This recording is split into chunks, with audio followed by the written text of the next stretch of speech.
the Idaho. It's our honor to be part of that legacy where sophisticated technologies, workmanship, hard work, blood, sweat, and tears are all brought together to build the finest warship that humans can take to sea.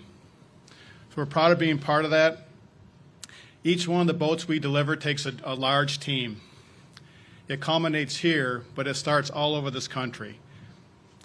Suppliers across the entire United States and our friends down at Newport News Shipbuilding all join together as a team to do something that wouldn't be able to be done if not for the ingenuity of the engineers and the thoughtful people of the United States.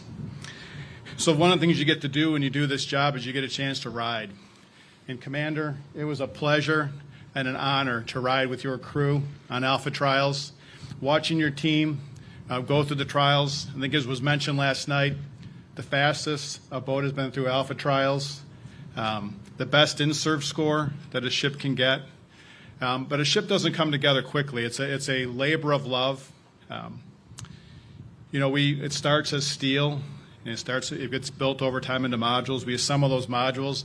As it comes into Groton, the ship's manager takes a big role. On this particular boat, Sean Donovan, an amazing job putting this ship together, leading the team. And each boat, we say that they don't go together easily. They don't. Each one takes on its own personality.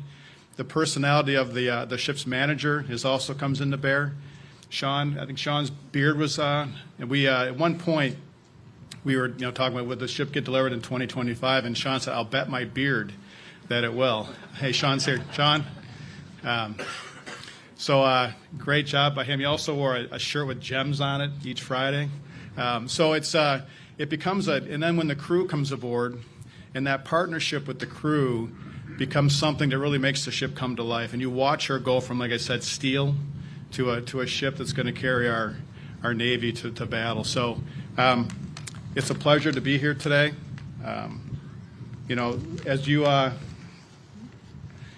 Commander, as you take your crew to sea, we'll be with you. For those of you that passed under that bridge to head out to into Long Island Sound, as you go to sea and you go to battle, we'll salute you, and we'll be proud of our part we did. So on behalf of all of General Dynamics that works on this boat, not just an electric boat, GD Mission Systems, Progeny, GDIT, all over General Dynamics, people put their blood, sweat, and tears into this product, and we congratulate you. Fair winds and following seas, sir.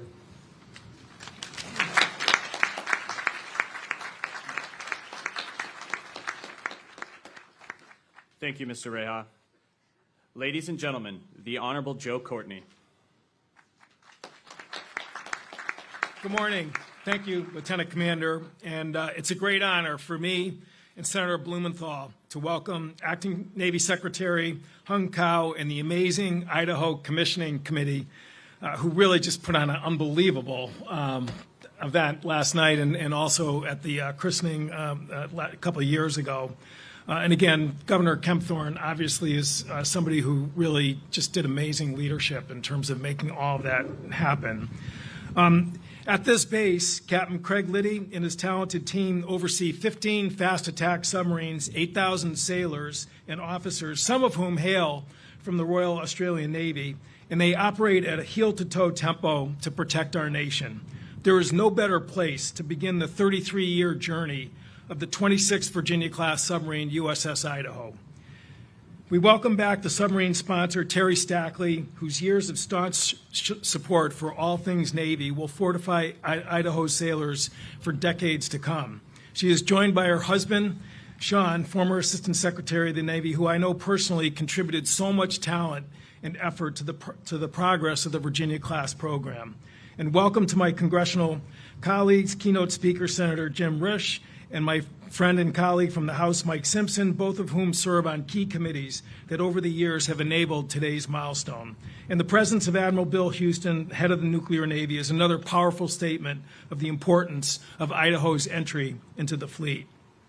Congratulations to Mark Reha, and the whole EB team. They are on a roll. 2 submarines were delivered last year, 2 submarines are being delivered this year, and 2 submarines, Arkansas and Utah, are working hard to be delivered next year.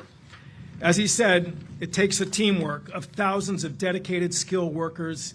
And like him, I want to congratulate Ships Manager Sean Sullivan, who deserves tremendous credit for orchestrating this complex enterprise. Congratulations to him and to Commanding Officer Chad Gilrow and Idaho's crew, who, again, as Mark said, had the highest score for sea trials in the history of the Virginia program. As I mentioned earlier, the subbase is hosting sailors from our longtime ally, Australia.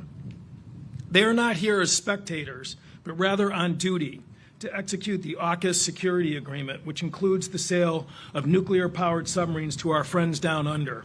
Senator Risch was instrumental in shaping that plan. We are honored today to have a delegation from the Australian Embassy whose presence underscores the importance of AUKUS in our nation's shared history. Today, April 25th, is ANZAC Day, a solemn commemoration of the Australians who lost their lives at the Battle of Gallipoli and the subsequent conflicts, fighting to protect their precious freedoms. Please join me in recognizing from the Embassy Australian Naval Commander Rachel Atherfold, who again has joined us here today. And please stand, Rachel.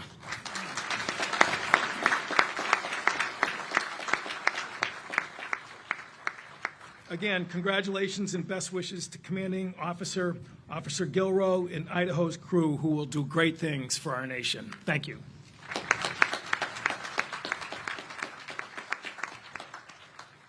Thank you, Representative Courtney. Ladies and gentlemen, the Honorable Michael Simpson.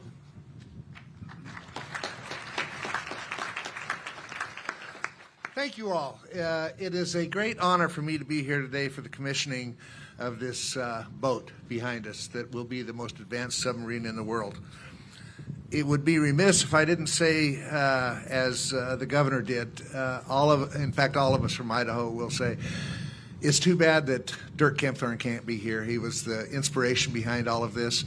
And I can tell you, if there was any way he could have made it, he would be here.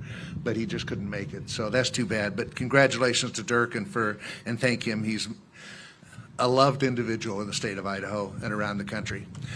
But I've got to tell you, in all honesty, I find it amazing that I am standing here in New London commissioning a submarine named the Idaho. Now, for all you guys in the Navy that haven't been to Idaho, Idaho is a high desert plains state. I grew up in Blackfoot, elevation 4,400 feet.